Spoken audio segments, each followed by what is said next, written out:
Jean Moulin.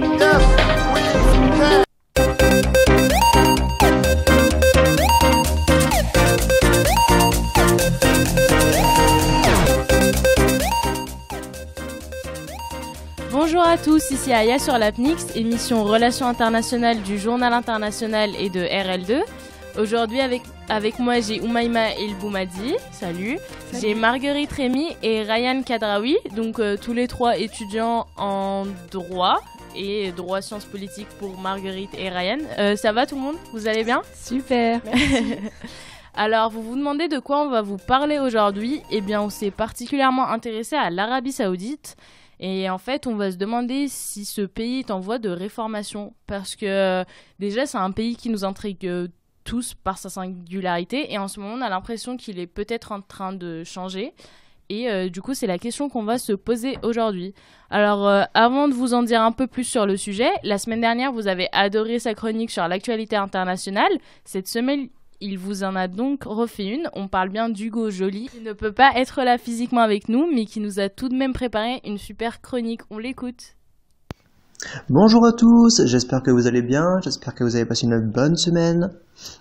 Comme chaque semaine, on se retrouve pour une petite chronique sur l'actualité internationale. Donc, je vais commencer avec les États-Unis et sur Donald Trump qui a tenu un discours sur l'état de l'Union ce mardi 30 janvier.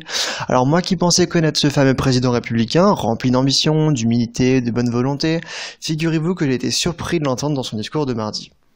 Dans ce discours, on va plutôt s'intéresser à sa partie sur l'immigration, parce qu'on n'aura pas le temps de tout voir. Donc au vu du personnage, la surprise ne peut être qu'ambivalente. C'est donc ici que nous allons voir les deux revers de la médaille. On a d'un côté l'idéal démocrate mentionné avec un programme de naturalisation des bénéficiaires du programme DACA, qui je le rappelle est un programme d'aide sociale, d'éducation, de services de prise en charge pour les enfants arrivés illégalement sur le territoire, et qui vise, donc ce programme de naturalisation, pas le programme DACA, soit 1,8 million de bénéficiaires. Et de l'autre côté, on a l'idéal républicain. C'est-à-dire que les démocrates ont dû accorder le projet de la construction du mur entre le Mexique et les États-Unis en contrepartie de la sauvegarde du programme DACA. On a donc l'engagement d'un budget de 25 milliards de dollars pour la construction du mur.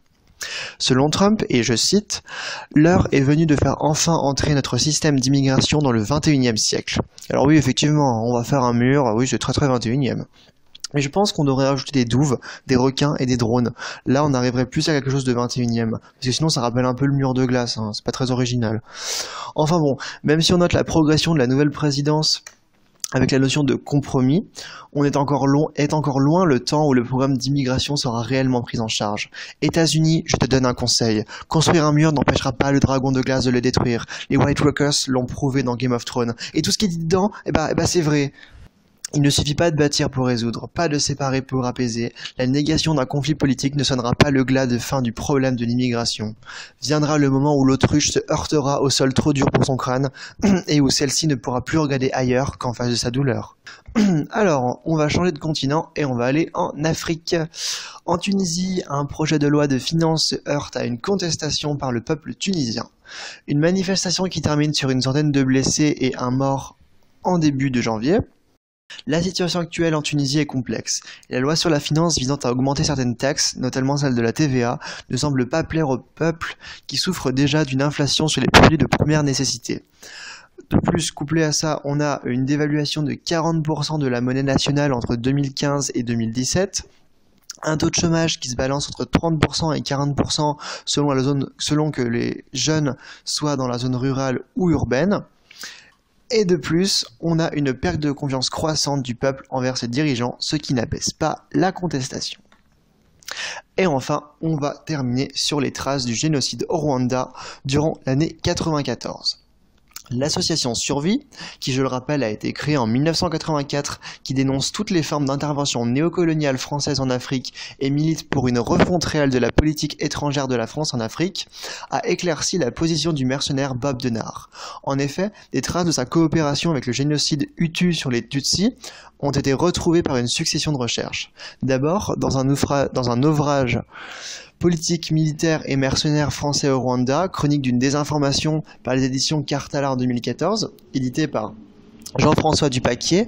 Celle-ci racontait après confidence d'un ancien membre de la DGSE, Direction Générale de la Sécurité Extérieure, que les services de renseignement français de l'époque auraient alors tenté de convaincre Bob Denard de ne pas participer à la guerre civile au Rwanda dans le camp des génocidaires.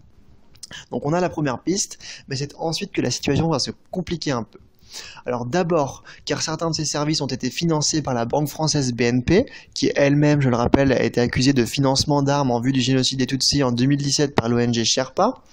Après, suite à l'utilisation de plusieurs pseudonymes, la trace de son nom a été retrouvée seulement en 1996, où il eut séjourné dans l'actuelle République démocratique du Congo 2 ans auparavant, donc en 1994. On retrouve sa trace suite à l'accusation contre le commandant Paul Baril. Son nom a effectivement été retrouvé dans l'affaire du génocide. On retrouve encore sa trace dans un livre de Jean-Claude Sanchez, un ancien mercenaire ayant participé au coup d'état de Bob Denard aux Comores en 1995. Dans le site orspatrionostra.com dédié à la mémoire de Bob Denard, les reproductions de 3 faux documents utilisés par le mercenaire dans le cadre de l'élaboration de coups d'état aux Comores. Et enfin, suite à l'identification par un courrier daté du 13 septembre 1994 du ministre de la Défense du gouvernement intérimaire rwandais, le général Augustin Bizimana, détaille l'implication de Bob Denard dans sa participation au génocide des Tutsis. Pour terminer, même si les génocides ont encore lieu, même si la participation de cet homme a été plus dure que de remarquer son palindrome qui lui sied comme prénom, les ONG et d'autres acteurs seront toujours présents pour faire éclater la vérité au grand jour. Alors avant de vous dire au revoir, car bon, je vais quand même pas vous laisser avec ce flot d'actualité dramatique, je vous dédicace ces paroles. Peu importe dans quelle situation vous vous trouvez, peu importe combien de temps cela dure, et même si votre vie n'est pas suffisante pour que justice répare votre préjudice, n'oubliez jamais que des gens se battent. Ils se battent pour la lumière, pour que tout le monde sache quelles atrocités se passent encore, quelles atrocités vous subissez, pour que vos mémoires meurtries ne soient pas enterrées. N'oubliez jamais que votre mémoire est une bibliothèque qui transcende les âges. Paix, amour et adelphité. On remercie Hugo pour cette belle conclusion philosophique, malgré, comme il l'a dit, les tristes informations qu'il nous a données. Et du coup, nous, pour revenir à notre sujet, on va porter notre espoir sur l'Arabie Saoudite. Et du coup, justement, comme je le disais, on se demande d'où vient cette vague de changement. Eh bien, elle vient du prince héritier Mohammed Ben Salman, qui attire l'attention et qui bouscule l'Arabie Saoudite. Et les 3 chroniques que vous aurez aujourd'hui seront toutes plus ou moins liées à lui. Alors, Oumaima, elle va nous parler de l'arrivée au pouvoir de ce prince. Ryan va nous parler de ses réformes économiques. Et Marguerite sur l'évolution des droits des femmes. Et du coup, sans plus tarder, parce qu'on a des chroniques un peu longues aujourd'hui, je laisse Oumaima nous lancer sur le sujet. À toi. Merci, Aya. 7, c'est le nombre de jours où le prince Moukren Ben Abdelaziz Al Saoud est resté au pouvoir. Ce mandat de vice-président particulièrement court s'explique par la mort de son prédécesseur, qui l'avait appointé à ce poste par un décret. Décret qui fut vite balayé d'un revers de la main par le prince Salman Ben Abdelaziz Saoud au profit de son neveu Mohammed Ben Naïf Al Saoud, prince héritier qu'il destitue à son tour en juin 2017 et le fait remplacer par son propre fils Mohammed Ben Salman Al Saoud. Ce dernier est gâté par son père qui semble lui accorder une confiance inégalée et lui confie le ministère de la Défense nationale, la présidence de la Cour et du Conseil pour les affaires économiques et du développement. Ce remaniement, bien que particulièrement voyant et controversé, n'est pas le seul qui fait couler l'encre de la presse. La même année, le roi Salman remplace le ministre des Affaires étrangères le plus ancien au monde, Saoud Ben Faisal Ben Abdelaziz Al Saoud, en exercice depuis 1945 par l'ex-ambassadeur de l'Arabie Saoudite aux États-Unis Al Jubayr, premier ministre n'appartenant pas à la dynastie des Al Saoud. Visiblement, Salman a évincé tous les partisans restants de l'ancien régime, sauf un, et a mis fin à la succession d'une génération à l'autre. Ces remplacements sont équivoques et révèlent une volonté de renouvellement et de rupture avec, si je puis dire, l'ancien régime. D'ailleurs, Oumaima, est-ce que, ou quelqu'un d'autre, c'est normal de nommer son fils là-bas ? Il me semble que la succession se fait entre les frères. Oui, c'est ça. En fait, en désignant son fils prince héritier, il met un terme à la règle de succession qu'on appelle adelphique, qui stipule que le pouvoir se transmet entre frères avant le passage à la génération suivante. Justement, cette nouvelle dynamique au sein du palais royal a évidemment entraîné des changements dans la politique interne, mais également dans la politique étrangère. Salman devient le réel bras armé de la résistance syrienne et travaille de concert avec la Turquie et le Qatar. De nets résultats sont révélés puisque les troupes rebelles font reculer Bachar al-Assad, sans doute grâce à l'aide saoudienne. MBS, aussi affublé du surnom Macron du désert, pourrait-il être le messie de la démocratie, ou du moins de la transparence ? Il semblerait que le prince héritier est bien parti pour. Le 4 novembre 2017, figurez-vous, mesdames et messieurs, que le prince, à la tête d'une commission anticorruption, a fait arrêter 200 personnes, dont 11 princes, 4 ministres, 10 anciens ministres, et a gelé pas moins de 1700 comptes bancaires. Cette purge anticorruption a permis à l'État saoudien de gagner 107 milliards de dollars, nous rapporte le journaliste aux Échos, Claude Fouquet. Le prince héritier est visiblement animé d'une envie de réformer, celle de réformer la gouvernance du secteur public, de mettre sur pied un système éducatif et universitaire d'excellence, d'en finir avec la corruption et enfin de soutenir les sujets les plus vulnérables. Cette volonté est en plus illustrée par sa vision 2030 dont Ryan nous parlera tout à l'heure plus amplement. En juin 2017, MBS inaugure le Global Center for Combating Extremist Ideology, parallèlement au lancement du Terrorist Financing Targeting Center. Deux entités internationales largement financées par l'Arabie Saoudite et clairement axées sur la guerre idéologique digitale et l'investigation financière. Le 24 octobre 2017, MBS déclarait que nous n'allons pas passer 30 ans de plus à notre vie à nous accommoder d'idées extrémistes et allons les détruire maintenant et tout de suite.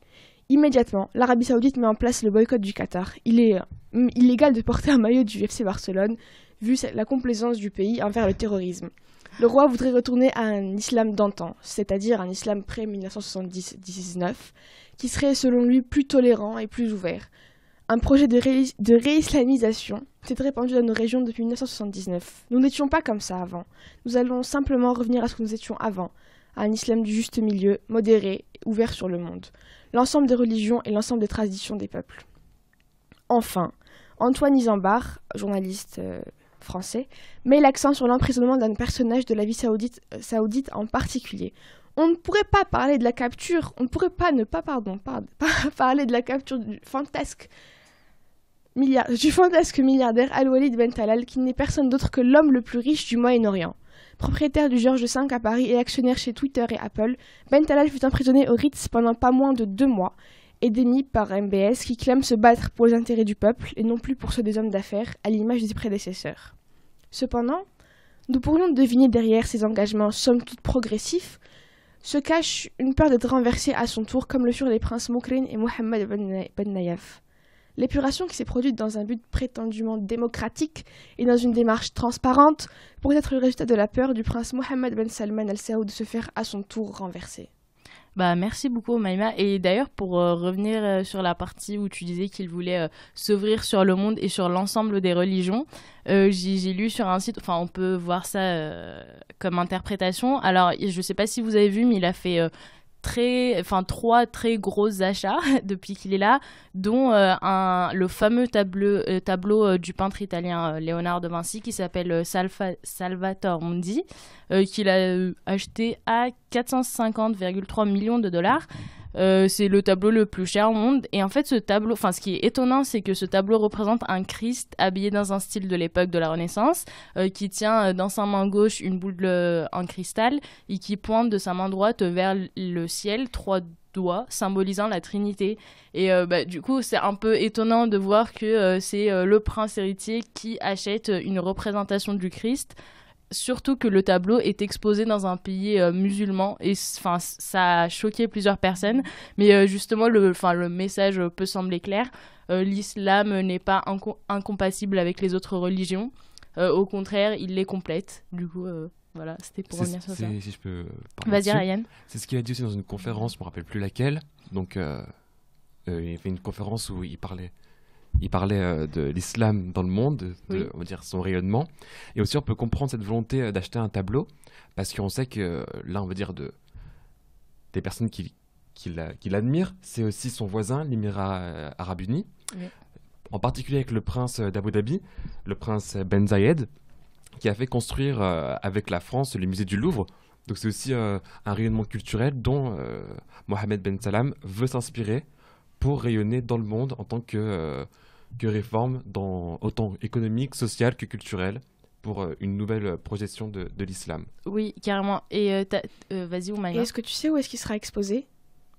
Alors, précisément, non. Mais il sera en Arabie Saoudite. Oui, ça j'en suis sûre. Et ce sera un lieu public ou dans un... Enfin, tu sais si ce sera dans un lieu public ou ce sera dans son... Alors, ses quartiers. je sais pas, mais je pense pas. Mais à vérifier, on vous mettra l'information sur la page quand on aura cherché. Et Ryan, t'avais quelque chose à dire sur les arrestations? Oui, c'est ce qui est drôle avec les arrestations, c'est quand on pense qu'il il a fait une sorte de descente pour la corruption, on se dit, c'est des princes extrêmement importants, je crois qu'il y a 11 princes très importants, en sachant quand même qu'en Arabie Saoudite, il y a 2000 princes, et il faut savoir que, oui, mais ils sont pas tous importants, il y a un conseil qui a été créé dans les années 2000, 1990, je sais plus, où vraiment ils ont dit quels étaient les princes importants, les tribus et les familles importantes qui pouvaient avoir un rôle important dans le gouvernement. Et là, on se demande, ils ont fait une descente, ils ont emprisonné beaucoup de princes, mais alors que sont-ils devenus? Comme il faut savoir, c'est qu'ils sont tous bien logés parce qu'ils sont Son Ritz. au Ritz Oui, ils à sont au Carlton. Ritz. Donc voilà, c'est une prison assez dorée, mais il faut savoir que c'est la première fois depuis la création de l'État qui a été créé en 1930 que des princes qui avaient une grosse 39. légitimité, 32, 33. il me semble. Ouais, 32. 32. Ouais, 32. Que des princes qui avaient une grosse légitimité, comme Oumiana l'a dit avec le prince Walid qui est propriétaire de George V, qui ont vu leur compte gelé et qui sont, on va dire, qui sont surveillés. Et comme aussi le prince héritier Naïef, Ben Naïef, lui aussi, sa maison avait été mise sous surveillance. Donc on peut voir vraiment que l'avènement du prince Ben Salam crée une nouvelle vision de la légitimité et aussi des, on va dire, privilèges que les princes avaient auparavant. Clairement, ouais. Mais Vas-y, si Marguerite. je peux me permettre, ça peut paraître paraître étrange qu'il y ait 200 princes saoudiens. Mais en fait, surtout, il faut savoir qu'à la base, le roi qui a créé l'Arabie saoudite moderne a eu 50 fils. Et c'est de là que découle une grande dynastie. Voilà. Du coup, D'ailleurs, ce c'est qui pour ça explique qu'à chaque fois, c'est un combat pour la succession. Enfin, Oui, c'est ça. qui sera le plus fort. Enfin, Ouais, c'est puis clairement il me ça. semble que là, le roi en exercice, c'est le dernier fils vivant du fondateur de l'Arabie Saoudite. Ouais, Oui, c'est le pour ça roi Faisal qu'après, il sera- va y avoir une lutte Ouais, pour le Ah, ça pouvoir. va être une Mm. sacrée- à prévoir. On devrait faire une autre émission là-dessus. Pas de souci, on sera là. Du coup, on va quand même passer à la deuxième chronique. Du coup, Ryan, je te laisse nous parler plus économie. À toi. Alors, on va parler un peu plus d'économie. Donc, d'après les chiffres sur le site du ministère de l'économie et de la finance, on peut voir que l'Arabie Saoudite, en 2015, avait un PIB de 653 milliards de dollars. Ensuite, sur un autre site important français, sur le site de la France diplomatique, on constate que la France analyse l'Arabie Saoudite comme leader économique régional incontestable. De plus, l'Arabie Saoudite a rejoint l'OMC en 2005, bien que son activité au sein de l'organisation y soit encore limitée. Alors, je vais dire une petite date. Si je vous dis 1945, vous pensez à quoi? La fin de la guerre. Eh ben voilà, c'est la fin de la ouais. guerre, mais c'est aussi un événement particulier pour l'Arabie Saoudite, car le 14 février 1945, on a le pacte du Quincy. Alors qu'est-ce que le pacte du Quincy? C'est un pacte qui a été fait sur le canal de Suez, et c'est la première rencontre entre le président Roosevelt et le roi d'Arabie Saoudite en 1945, qui était Date Ibn importante, Saoud. donc. Date très importante, car c'est vraiment la première fois que Washington montre au monde entier l'importance qu'il éprouve pour l'Arabie Saoudite. Ce pacte a concrétisé quoi? Alors, ça a été vraiment un pacte qui était vraiment très important dans l'avènement économique de l'Arabie Saoudite, parce que ce pacte prévoit une concession pétrolière pour une durée de 60 ans, et le contrat peut être renouvelé. Donc on peut voir que cette relation entre les États-Unis d'Amérique et l'Arabie Saoudite est toujours d'actualité. Alors sinon, on a une autre date qui est importante, c'est en 1933, lorsqu'on crée la compagnie Arabian American Oil Company. Alors qu'est-ce que c'est? C'est une compagnie qui est spécialisée dans l'exploitation pétrolière, mais on va constater vraiment qu'on parle beaucoup du pétrole en Arabie Saoudite, mais c'est vraiment un facteur d'émergence de l'État saoudien, et surtout sa principale source de revenus. Donc on peut dire qu'elle s'inscrit dans son histoire, et c'est vraiment pas un euphémisme quand on dit, c'est vraiment une inscription dans l'histoire de l'Arabie Saoudite. Elle est à l'origine du développement des infrastructures routières, portuaires et aéroportuaires dans la province riche du pétrole. En l'absence d'un appareil d'État, Ambraco, comme on peut dire avec des petites syllabes, combla de facto le vide en facilitant le fonctionnement vital d'un embryon du service public. Donc il contribue à l'émergence d'un appareil administratif. Alors Embraco va permettre de créer la première génération de technocrates, d'ingénieurs et d'employés. Les premières grèves aussi, elles vont être inscrites dans cette compagnie et vont s'organiser autour des employés ils avaient une volonté d'égalité de traitement et de salaire avec les travailleurs occidentaux parce qu'il faut savoir qu'il y a beaucoup d'expatriés en Arabie Saoudite. Donc cette compagnie nationale détient la quasi-intégralité des ressources en hydrocarbures. Elle assure 1/9 de la production mondiale en hydrocarbures et représente la principale source de revenus de l'État saoudien. Et on constate aussi dans l'actualité que le prince El Falel supervise son introduction en bourse. On a une seconde date qui est aussi importante dans l'histoire économique de l'Arabie Saoudite, c'est le 6 janvier 2016. Donc le prince Mohammed bin Salman dévoile son projet Vision 2030, donc dans le journal américain The Economist. Donc déjà, on constate que... Ouais, pourquoi dans un journal américain ? C'est ma question, pourquoi dans le journal américain The Economist ? Donc en fait, en réalité, on constate que dans ce projet, il veut prendre soin de communiquer tout d'abord en direction des États-Unis afin de vendre son projet, l'évolution de l'Arabie Saoudite et les réformes qu'il veut communiquer. Donc on constate qu'il veut, en même temps, pour son Vision 2030, il lance la première fois pour l'histoire de l'Arabie Saoudite un projet d'emprunt, mais qui est estimé à plusieurs centaines de milliards de dollars. Donc c'est un emprunt sur les marchés financiers internationaux. Ça, c'est la première fois, parce qu'il faut savoir que l'Arabie Saoudite déteste quand on va dire il y a des personnes telles que une présence militaire sur son sol ou même une présence qui va influer sur son économie. Il déteste ça. Donc là, c'est une première fois. Donc il s'agit de Riyad, comme je viens de le dire, de lever des milliards de dollars sur 5 ans, 10 ans et 30 ans. Donc c'est pour ça qu'on assiste à un événement. De plus, on constate que rapidement, cette communication a porté ses fruits, car en 2017, un grand forum est organisé, un forum économique, c'est Davos in the Desert. Donc comme Oumel a parlé dans sa chronique, on peut aussi parler un peu de Macron du désert. Donc ce salon, il s'est déroulé à Riyad et a réuni plus de 3500 invités. Donc c'était une vraie danse de jet qui arrivait. Parce qu'on estime la valeur des invités, donc on dit la valeur des invités, selon des journaux nationaux, qu'on veut dire le pouvoir qu'ils avaient sur l'influence, etc., enfin l'influence du monde financier, était estimé à 22 trillions de dollars. C'est énorme. C'est léger, léger. Et donc voilà, donc on peut dire, en gros, comme une journaliste l'a dit, Clarence Rodriguez, que le monde de la finance qui se situe à New York et à Londres s'est déplacé et a voyagé pour le désert de Riyad. Ensuite, donc, dans ces invités, on peut voir qu'il y a vraiment des grands noms du marché financier mondial. On a tout d'abord Christine Lagarde.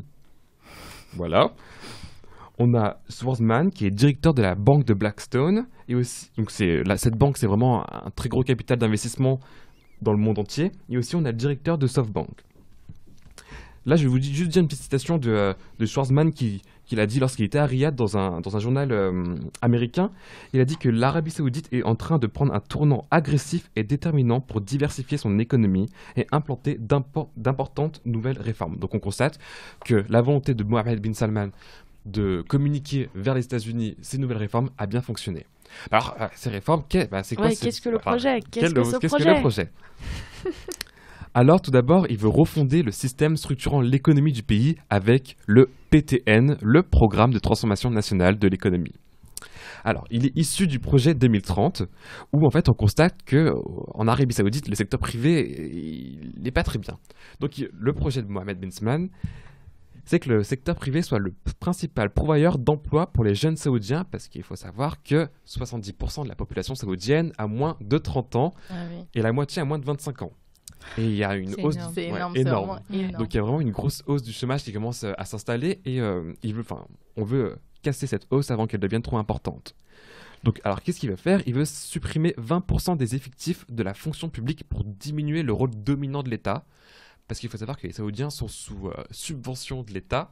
Parce comme on dit souvent en Afrique ou au Proche et Moyen-Orient, certains États, on va dire, achètent la paix sociale, comme en Arabie Saoudite ou comme par exemple en Algérie. Donc, dans son interview qu'il a fait pour The Economist, il souhaite se débarrasser de cette, comme il dit lui-même, cette addiction au pétrole. Donc il veut construire ce projet autour de 2 grands axes. Donc l'investissement, donc il veut que la première source de recettes budgétaires soit l'investissement et non plus le pétrole. Alors que, comme je vous le dirai plus tard, le pétrole c'est 90% des revenus de l'État. Ah ouais. Ouais, voilà. Faut quand même un long chemin pour dépasser 90%. C'est pour ça 2030 c'est assez loin, mais il faut y parvenir. Ouais. Et ensuite, il veut réformer le secteur privé parce que voilà, il veut qu'il soit majoritaire dans la contribution du PIB. Donc il veut stimuler le secteur privé avec l'emploi de 300 000 Saoudiens et il veut éviter aussi de donner l'emploi aux expatriés. Ah oui, on en parlera plus tard de ça. Parce que si on regarde les chiffres sur les sites officiels de l'Arabie Saoudite, entre 2003 et 2013, la part des employés saoudiens dans le secteur privé est passée de 29% à 30%. Donc en 10 ans, il y a eu une augmentation de 1%, ce qui est trop faible, on va dire. Donc c'est une faible progression. Et l'ambition du projet Vision 2030 est que le secteur privé emploie 62% des actifs saoudiens. Et que le secteur public, qui couvre actuellement 70% des actifs saoudiens, passe à 38% dans 15 ans. Donc il faut le faire, mais c'est un projet ambitieux. Puis il me semble que l'Arabie Saoudite a envoyé beaucoup de ses étudiants à étudier dans des universités étrangères et du coup là tu as un retour Oui. après un... Enfin, après, Oui, il y ils a vont pas de faire fuite les de études, cerveau, ils reviennent et au reviennent final, et donc essayer de porter le pays sur leurs épaules. Parce qu'il y avait, on va dire, comment on appelle ça déjà, a brain... Brain, ouais. Ouais, C'est genre l'immigration des cerveaux. Voilà. Mais... Et en même temps, en parlant même d'études, ce que j'aime bien parler d'études, c'est parce qu'on sait que, par exemple, le prince Mohammed bin Salman, en gros, n'a qu'une licence en droit, comparé à tous ses autres frères ou tous les autres princes héritiers qui avaient des grands doctorats dans les plus grandes universités anglo-saxonnes. Donc c'est pour ça que souvent, il était critiqué par, on va dire, parce qu'on va dire, quand même, l'Arabie Saoudite, ça veut dire un peu une géritocratie. Donc c'est un peu les vieux qui dominent, si on peut dire dans d'autres termes. Et donc il se demandait, mais quelle est sa légitimité ? En fait, c'est que depuis son enfance, Mohammed bin Salman, il restait auprès de son père, donc le défunt on roi. voit que Voilà. son père est Et quand là son pour le père était soutenir. gouverneur de Riyad, il était toujours auprès de son père. Et par exemple, quand il y avait un interlocuteur qui voulait s'adresser à son père, il se mettait devant et il disait, vous parlez tout d'abord à moi et ensuite je vais en gros je vais faire la transition avec mon père. Donc vraiment, lui était vraiment ancré dans le monde politique saoudien. Et pourquoi est-ce qu'il voulait pas d'échange direct entre les deux ? Parce qu'en fait, il savait que d'une, il n'était pas dans les prioritaires pour être roi. Ouais. Et en fait, vu qu'il n'avait pas vraiment de légitimité, il s'est dit qu'en ayant une position forte et même on va dire assez autoritaire, parce que lui, c'est sûr à 100% et il le dit, c'est un régime autoritaire. En gros, il veut pas se dire oui, on va être plus souple, etc. Non, Mohammed bin Salman, lui, il sait que c'est un régime autoritaire, tout comme, vraiment, comme le modèle émiratique qui est un de ses exemples. Ils savent que c'est un régime autoritaire et pour être légitime, il faut avoir une sorte de position importante dans le monde politique saoudien. Et sa position importante, il l'a créée en étant toujours dans ce monde-là et toujours auprès de son père et être, on va dire... il était présent, quoi. Mais pour être légitime auprès de qui ? Aux yeux de qui ? Auprès des autres princes qui avaient des postes importants tels que le ministère de l'Intérieur qui a été Mohammed bin Nayef, je crois bien, qui a été évincé, etc. Donc pour prendre leur place, pour être légitime phase 2, il a créé cette figure. Comme aussi il a créé une toute autre figure pour être légitime auprès du peuple, où il a utilisé un tout autre langage comparé à ses prédécesseurs, où il parle vraiment au peuple, etc. Donc c'est pour ça qu'il est très apprécié de la jeunesse, comparé à ses prédécesseurs qui étaient apprécié, mais pas autant que lui. Par contre, il n'est pas apprécié des étrangers. Par rapport à ce que tu disais tout à l'heure. J'ai pu discuter avec... alors, c'est un Égyptien, mais qui est né et qui a vécu toute sa vie en Arabie Saoudite, qui est parti uniquement il y a 1 an et demi pour étudier en Angleterre, justement. Mais du coup, toujours faire les études à l'étranger. Mais du coup, je lui ai demandé, parce que moi, comme ça, j'avais l'impression que c'était... un prince réformateur qui était très aimé parce qu'il est assez progressiste, etc. Il m'a dit que les Saoudiens, je vais en parler plus en détail plus tard, mais oui, alors que les étrangers, pas du tout, parce qu'ils voulaient, ils voulaient faire une saoudisation des emplois, donc c'est de ça que tu parlais, parce que les Saoudiens, ils trouvent qu'il y a beaucoup trop d'étrangers qui travaillent. Il m'a dit qu'il y avait énormément de racisme en vrai envers les étrangers. Du coup, envers les expatriés ? Oui. En même temps, ils ont une place assez importante dans les grandes oui, en vrai, industries ils ont pétrolières. une place énorme. Donc, et ça n'a pas plu. Et c'est vrai qu'il veut... Mais du coup, lui, il veut... j'ai vu aussi qu'il voulait en faire partir beaucoup. Il y a un projet pour faire... Ça, je pourrais pas te dire. Et moi, je l'ai eu. Et il y a aussi... ils veulent les taxer beaucoup plus qu'avant. Beaucoup plus, ça va être simple parce que, par exemple, les Saoudiens ne payaient ni l'électricité, ni l'eau. Oui, mais maintenant, pétrole. ils vont avoir encore plus de taxes. Quoi. Mais voilà. Je te laisse continuer. C'est parti. Donc, alors, une autre partie de son projet, c'est la construction d'une mégalopole ultra moderne. Alors, quand on parle de mégalopole ultra moderne, donc c'est un développement écologique qui va être appuyé sur des moyens modernes. Donc il veut aussi en gros, faire un inversement, c'est que tout ce qui est les intellectuels dans le domaine de la médecine, dans le domaine technologique, informatique, de l'industrie, etc., ils veulent qu'ils viennent en France. En fait, on dirait un peu comme Macron quand il a été élu président, qu'il avait fait une sorte de message pour dire venez en France, nous serons heureux de vous accueillir, nous aurons besoin, enfin, nous sommes, voilà. Comme tu disais, Macron du désert, oui, il s'en rapproche encore. Et donc, cette zone ultramoderne, cette zone économique, qui va être au bord de la mer Rouge, elle va faire un total de 26 000 km². Donc, vous pensez que ça fait à peu près quel espace juste comme ça. Cette zone économique, vous pensez qu'elle va faire quel espace à la taille de la métropole lyonnaise? Moi, je dirais plus. Beaucoup plus. Enfin, dans ma tête, c'est beaucoup. Peut-être la région Rhône-Alpes ou... quoique maintenant, elle a augmenté, région Auvergne. Oui. Ça ferait la taille de la Bretagne. Ah. Donc, pour nos amis bretons... non. Donc, cette zone économique, elle va être appelée NEOM. Donc, on peut dire que c'est un projet qui est totalement démesuré, parce que ça va être une zone de développement économique qui va être dotée d'une législation et d'une fiscalité favorable pour attirer les cerveaux qui pensent le monde de demain. Alors, l'autre démesure de ce projet, c'est son budget, 500 milliards de dollars. Donc, quand j'ai effectué mes recherches pour savoir en gros en quoi consistait ce projet, la zone économique, comment elle va être créée, etc., etc. Bon, à ce jour, on n'a aucune autre information, il n'y a aucune maquette, donc il n'y a rien de concret, mais Riyad promet dans un communiqué que la première phase du projet va apparaître vers 2025. Mais du coup, en gros, c'est une ville, c'est une nouvelle ville. Ça va être un nouveau pôle d'influence, un pôle d'attraction pour les entreprises, pour se développer, pour moderniser, mais créer. C'est qu'un endroit d'entreprise ou c'est aussi un lieu d'habitation, etc. Ça va être tout. Vraiment, ça va vraiment être une zone qui va vraiment, ça va être quelque chose qui va attirer, on va dire, tout le monde. D'accord. Ça va être autant culturel. Comme projet. Ouais. Oui, j'ai hyper jamais ambitieux. vu un projet de création d'une nouvelle ville énorme. Mais ambitieux. Mais du coup, est-ce qu'ils vont arriver à sortir du tout pétrolier? Ça, c'est la question. Donc, alors, pour savoir ça, je suis allé sur le site de la banque d'investissement saoudienne Jadwa Investment. Donc, alors, outre les ressources alternatives pour sortir du tout pétrolier, donc tout ce qui est énergie nucléaire, énergie renouvelable, donc le royaume, il est dans l'obligation de réduire sa consommation énergétique intérieure. Parce que si on observe les données de la banque d'investissement Jadwa, on retrouve dans cette banque d'investissement, on retrouve plein de dossiers sur les finances, etc. Mais on regarde surtout que dans les prévisions en 2026, la consommation nationale dépassera les 5 millions de barils de pétrole par jour. Donc c'est énorme et proportionnellement. Donc j'ai regardé sur d'autres sites, par exemple pour l'Arabie Saoudite, par exemple, ils consomment 2 fois plus d'énergie que les États-Unis d'Amérique et 4 fois plus que l'Allemagne. Donc on constate que vraiment ils peuvent sortir du tout pétrolier, mais surtout une obligation de sortir du tout pétrolier parce qu'ils n'arriveront pas à suivre. Parce qu'il faut savoir aussi que le cours du pétrole a baissé, mais ça n'a pas été vraiment très grave pour eux.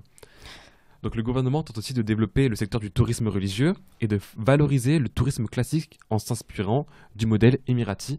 Je ne sais pas si vous avez vu ces temps-ci, mais il y a énormément d'influenceurs qui se rendent à Dubaï. Ouais. Et voilà, c'est ça qu'ils veulent essayer de développer aussi. Justement, pour le projet de ville, nouvelle ville, est-ce que ce sera une ville qui sera réservée aux musulmans ou ce sera une ville tout à fait ouverte avec quelles attractions en quelque sorte tu auras? Ce sera que des centres commerciaux comme à Abu Dhabi? Oui, parce que moi aussi j'arrive pas à voir un Dubaï en Arabie Saoudite en fait. Dubaï, c'est vraiment t'as les stars, etc. Alors je les vois pas trop mettre des djellabas par exemple en Arabie Saoudite, tu vois. C'est pas le... Mais à voir justement. Il semble que c'est ce qu'ils voudraient peut-être faire. C'est ce qu'il veut faire parce qu'il veut vraiment favoriser le tourisme.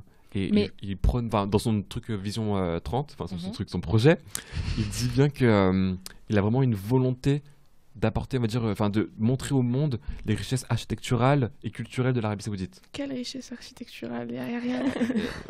On va voir. Le désert, c'est beau quand même. Non, mais je crois qu'il veut vraiment s'occidentaliser. Ouais, et surtout... Parce que, du coup, encore une fois, pour voir un Dubaï en Arabie Saoudite, c'est pas évident comme ça, mais il y a pas eu... c'était super récent. J'avais vu une vidéo sur Facebook où il y avait une soirée, en fait, il y avait des gens qui dansaient, il y avait des hommes et des femmes, et du coup, c'était incroyable. Mais je crois qu'il y a eu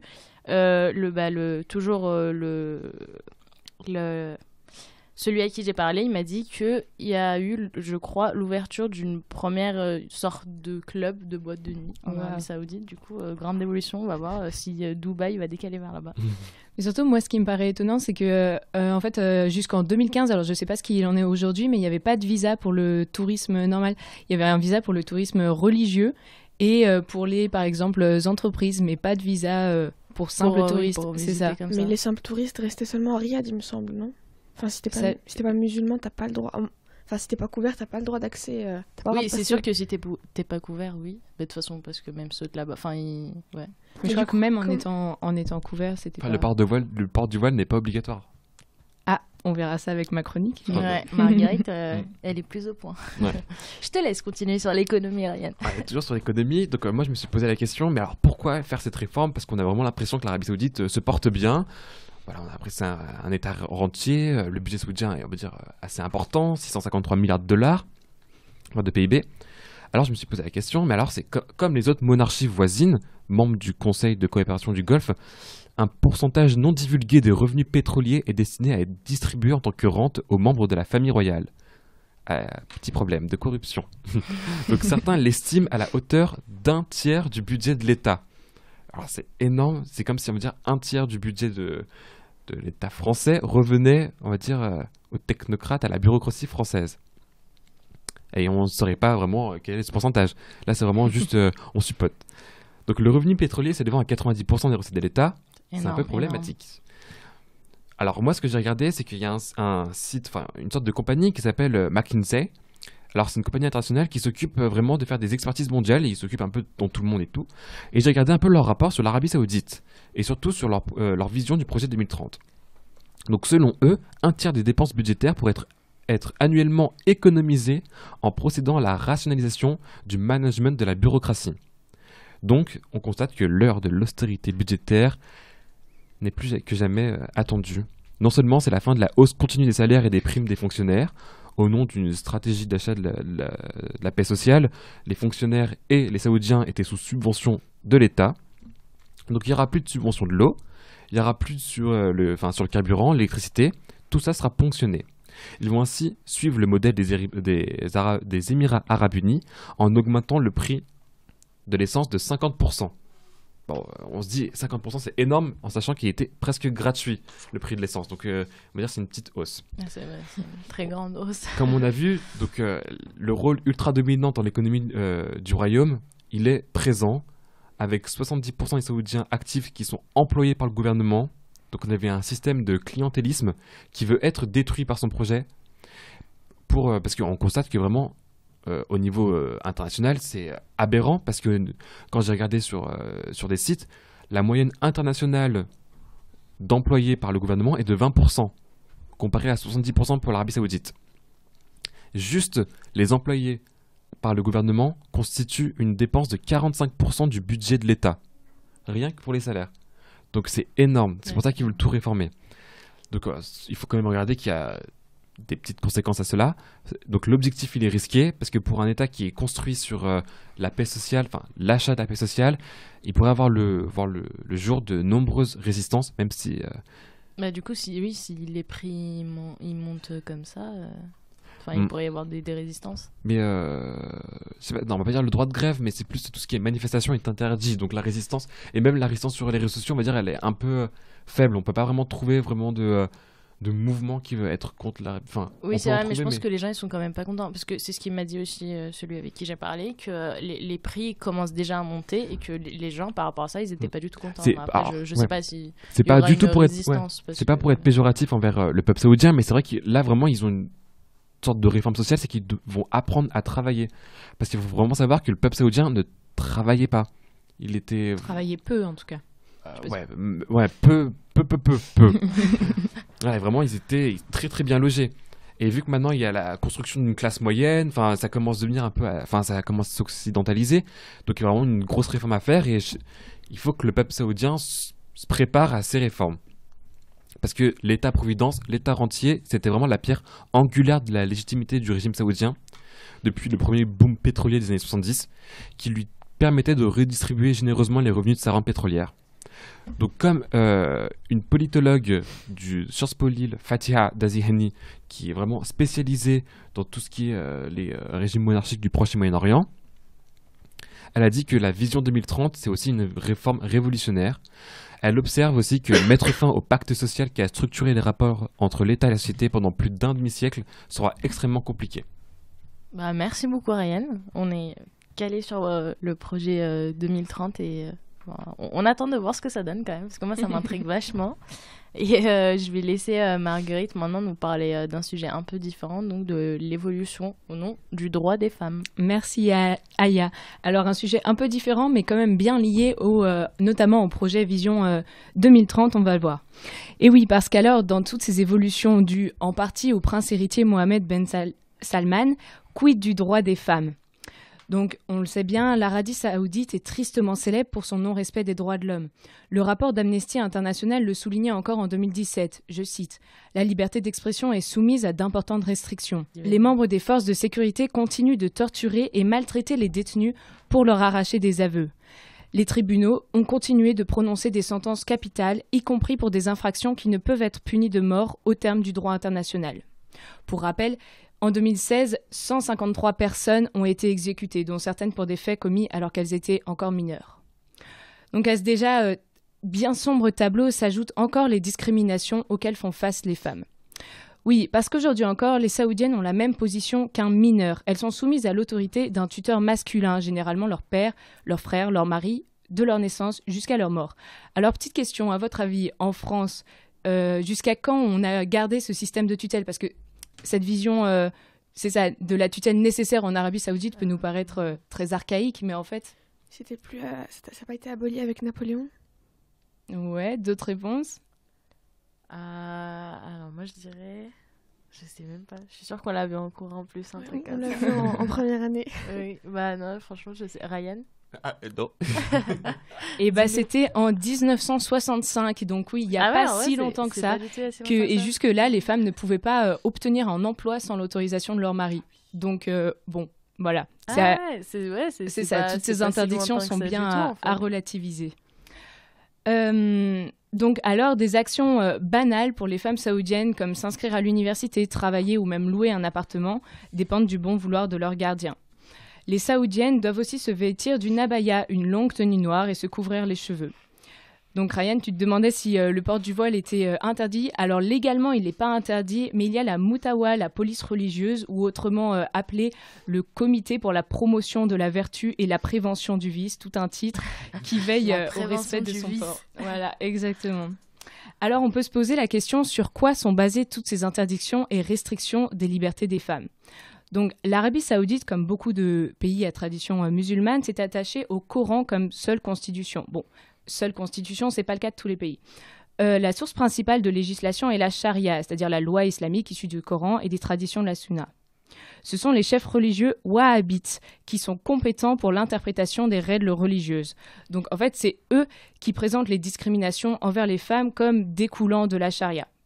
Bon, on a diverses interprétations. Voilà, c'est ça qu'il faut comprendre. C'est depuis la création de l'Arabie saoudite moderne que la dynastie royale et les oulémas wahhabites, donc ces religieux, coopèrent au pouvoir. À la première, la force, au second, l'organisation de la société par des règles religieuses qui sont aujourd'hui particulièrement très conservatrices. Alors, c'est la situation aujourd'hui des droits de la femme. De notre point de vue d'occidentaux, on pourrait y voir le fait de mentalité archaïque et figée. Mais en fait, la société saoudienne marche par évolution à défaut de révolution, il faut bien le comprendre.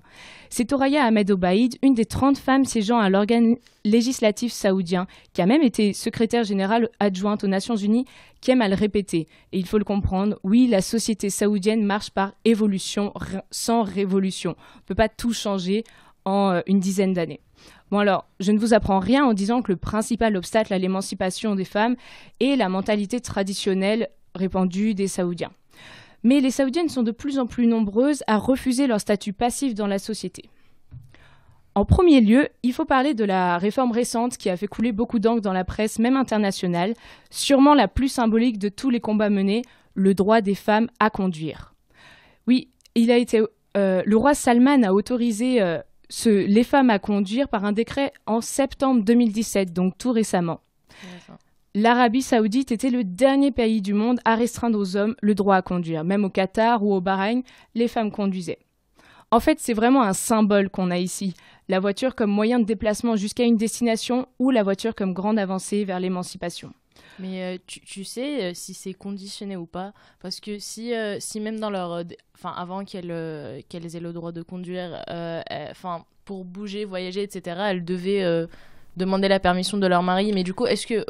peut-être qu'elles ont le droit, je veux dire, matériellement de conduire, mais est-ce qu'avant de prendre la voiture, faut quand même demander la permission au mari ou au frère? Je me demande si c'est pas une... si c'est vraiment le droit, la liberté complète ou pas. Ou est-ce que j'ai le droit d'aller conduire? Non. Ah bah, je peux pas conduire. Je pense pas, je suis pas certaine sur ce sujet-là, mais je pense pas parce que récemment, je saurais pas dire, mais depuis 2010, il y a eu une autorisation pour les femmes de voyager à l'extérieur de l'Arabie Saoudite sans l'autorisation de leur tuteur. Donc c'est quand même une grosse avancée et je pense pas du coup que les femmes soient restreintes à leur autorisation pour des déplacements. Conditionné en fait. Oui, je vois. Qu'on regarde pas juste, je veux dire, le titre de décret, bien sûr. Droit de conduire, mais qu'en réalité, il y a plein de termes avant. Oui, Ryan? C'est aussi une sorte de condition économique, parce qu'il faut le rappeler, parce que vu qu'il y a eu la création d'une classe moyenne, parce que les personnes qui avaient énormément de moyens, les femmes prenaient des chauffeurs, donc il n'y avait pas vraiment de problème. Mais pour la classe moyenne, par exemple, le mari qui devait travailler, même si sa femme travaillait, il devait amener, par exemple, ses enfants à l'école, amener sa femme au travail, s'occuper des courses, et, il devait tout faire parce que c'était le seul qui avait la possibilité de conduire. Donc il perdait un temps précieux et il n'était pas très actif économiquement. Donc c'est aussi, on va dire, une sorte de petite réforme économique pour... Et oui, c'est ça. C'est en fait dans le cadre du projet Vision 2030, mais je vais y revenir tout de suite. Alors, on peut d'abord se demander comment le roi Salman en est-il venu à signer ce décret. Donc, on a une première réponse à laquelle on va revenir. Ne croyez pas que c'est simplement l'expression d'une générosité royale. Non, c'est bien surtout le militantisme des Saoudiennes qui ont mené ce combat avec beaucoup d'ardeur pendant presque 30 ans qui a fait flancher le roi. Alors, on peut se demander, 30 ans, c'est long. Ça n'a pas été continu. Le premier grand mouvement date de 1990, lorsque 47 femmes ont publiquement congédié leurs chauffeurs et se sont saisies de leur volant dans le centre de Riyad. Stylé. Ouais, franchement. Cette parade, surtout qu'elle a fini à peine une demi-heure plus tard encerclée par la police, a durablement marqué les esprits. Depuis, c'est par vagues de pétitions et de campagnes sur les réseaux sociaux que les Saoudiennes ont tenté de faire entendre leur voix, malgré de sévères répressions. Même en 2013, pour toujours faire plus de bruit, c'est une parodie de la célèbre chanson de Bob Marley, No Woman No Cry, qui est détournée en No Woman No Drive. Je vous invite d'ailleurs à la voir, c'est un humoriste qui l'a fait sur YouTube, un humoriste saoudien. Mais voilà. Après ces épisodes plus humoristiques, il ne faut pas oublier, si en juin 2018, elles pourront enfin prendre légalement la route, elles auront payé cette liberté très cher, puisque la plupart des militantes ont séjourné en prison ou sont même parties en exil. Alors oui, on peut bien dire que les Saoudiennes ont mérité leur droit à conduire après près de 30 ans de combats acharnés.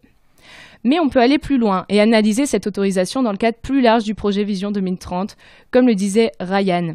Donc je vous rappelle rapidement, il faut faire face aux difficultés économiques et ce projet a l'ambition d'ouvrir la société saoudienne, économiquement, notamment à d'autres domaines que celui du pétrole. Et alors oui, dans ce contexte de relance économique, l'émancipation des femmes est plus facilement envisageable car elle est nécessaire. Aujourd'hui, à votre avis, quel est le pourcentage de femmes qui occupent un emploi en Arabie ? Alors, à peine plus de 20%. Ah, pas mal. J'avais la réponse.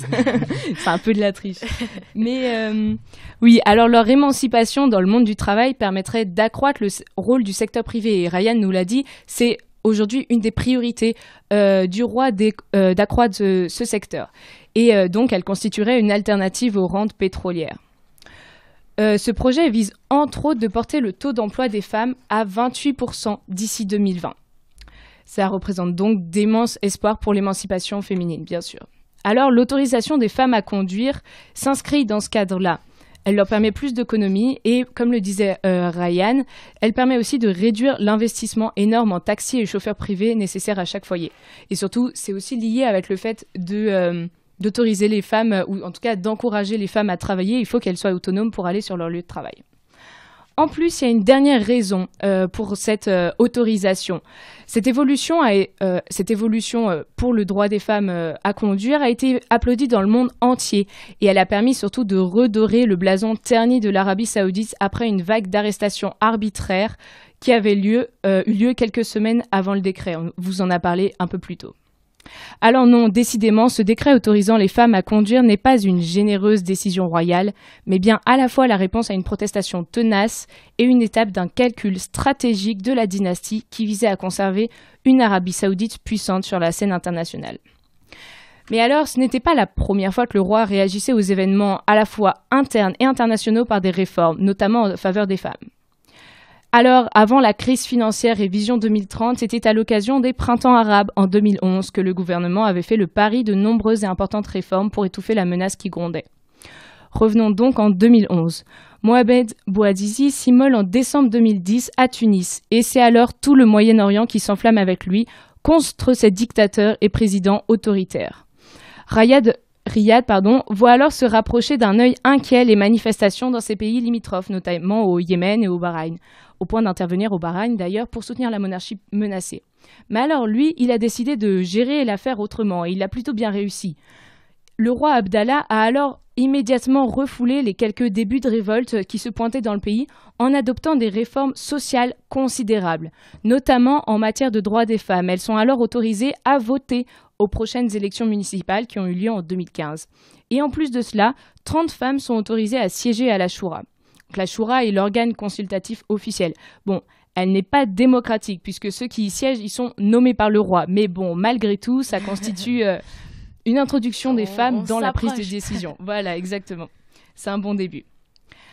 Alors voilà, il y a déjà ces différentes évolutions et les Saoudiennes continuent leur militantisme par rapport à d'autres domaines de la vie. Par exemple, les relations conjugales. C'est l'exemple de la princesse, donc une des petites filles du roi Khaled qui régnait jusqu'en 1982, la princesse Bint Abdallah bin Saïd, et qui est à la tête d'une fondation à son nom, qui a mené un long combat pendant 7 ans pour que les violences conjugales soient sanctionnées, ce qui n'était pas du tout le cas avant. La loi est enfin passée en 2013. Désormais, menacer sa femme, tout comme l'abattre, est puni légalement. Ce qui est quand même une innovation assez considérable et assez importante. C'est sympa. Franchement, plutôt. Parallèlement, cette fondation a aussi lancé une vaste campagne de sensibilisation aux violences conjugales.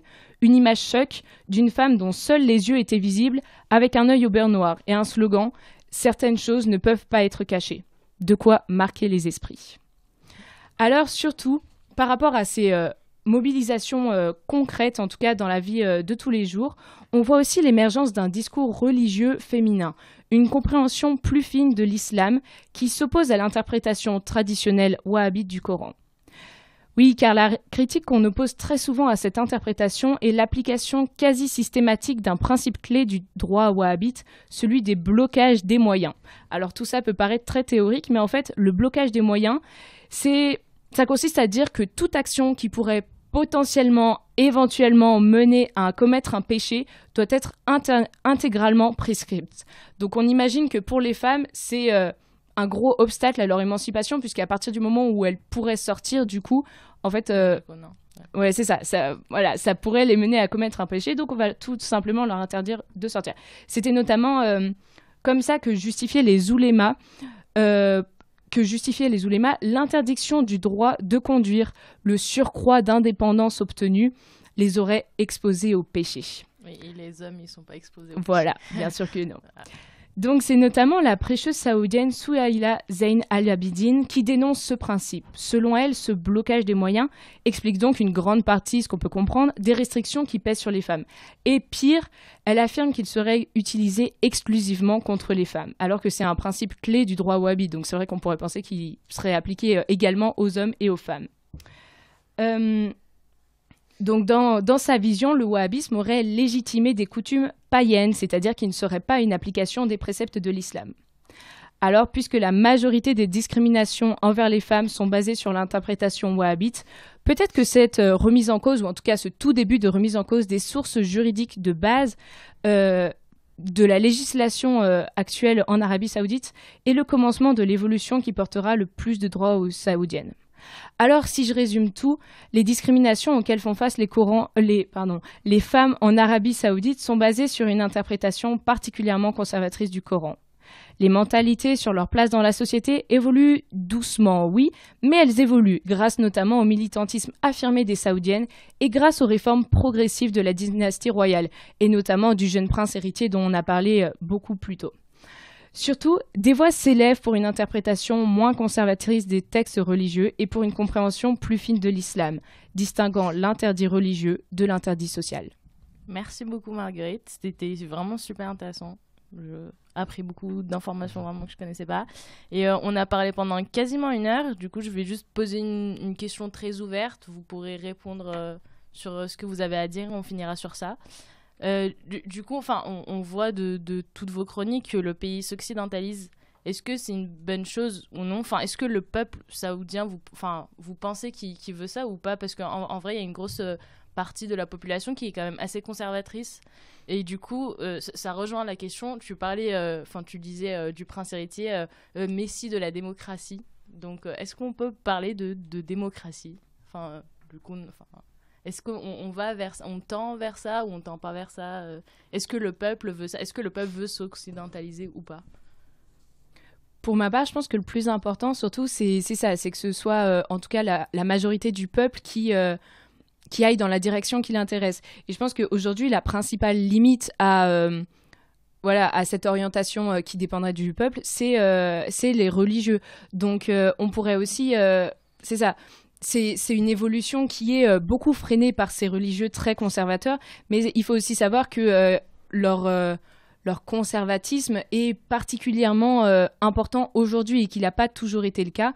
Donc, c'est vrai que c'est une réponse un peu mitigée que je vais apporter, mais les religieux représentent une minorité de la population et ils freinent... C'est juste que c'est une minorité forte, oui, présente. Oui, je suis d'accord. Elle est très présente, très très présente dans la société saoudienne, mais au final, elle enclave vraiment les esprits et je pense on pourrait vouloir pour les Saoudiens, puisque c'est ce qu'ils ont l'air de vouloir aussi, de un peu s'affranchir de ces limites religieuses. Je suis d'accord. Quand je parlais, je vais le présenter rapidement. Alors, il s'appelle Anas Khaled. Il a grandi en Arabie Saoudite, donc il y a vécu pendant 18 ans et du coup, il est juste parti pour faire ses études.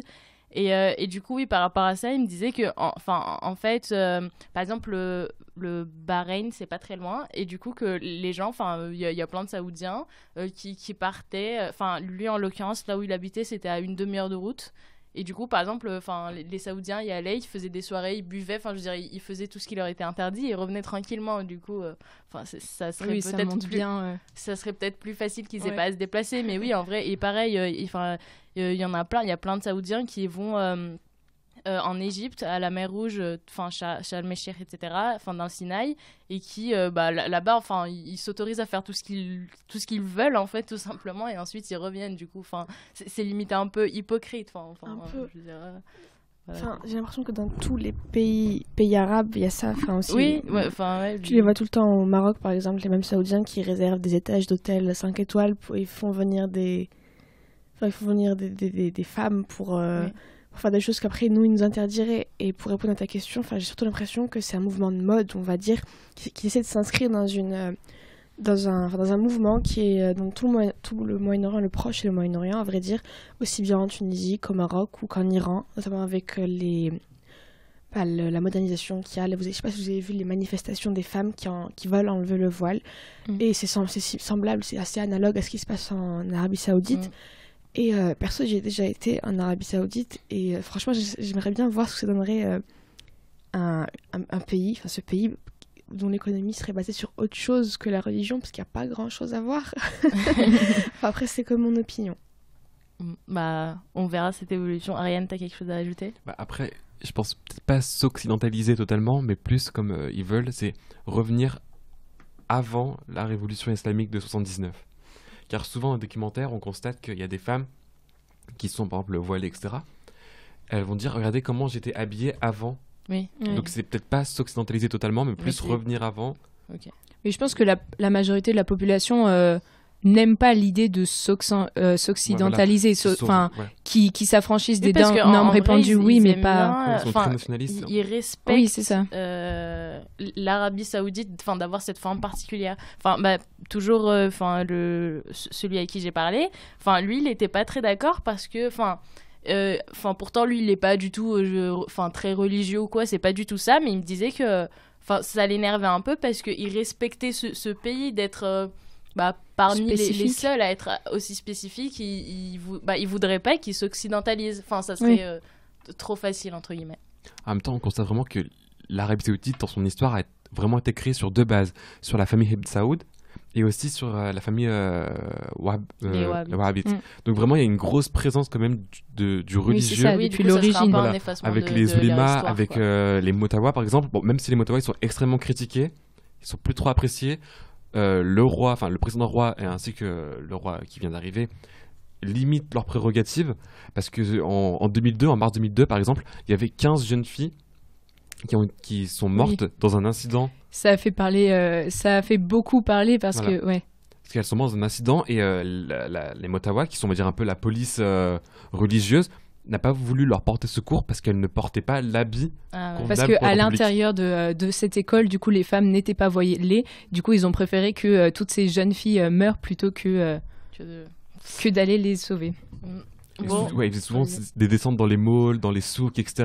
pour un peu réprimander ceux qui étaient un peu trop fantasques, on va dire. Donc voilà, ils sont pas trop appréciés. Okay.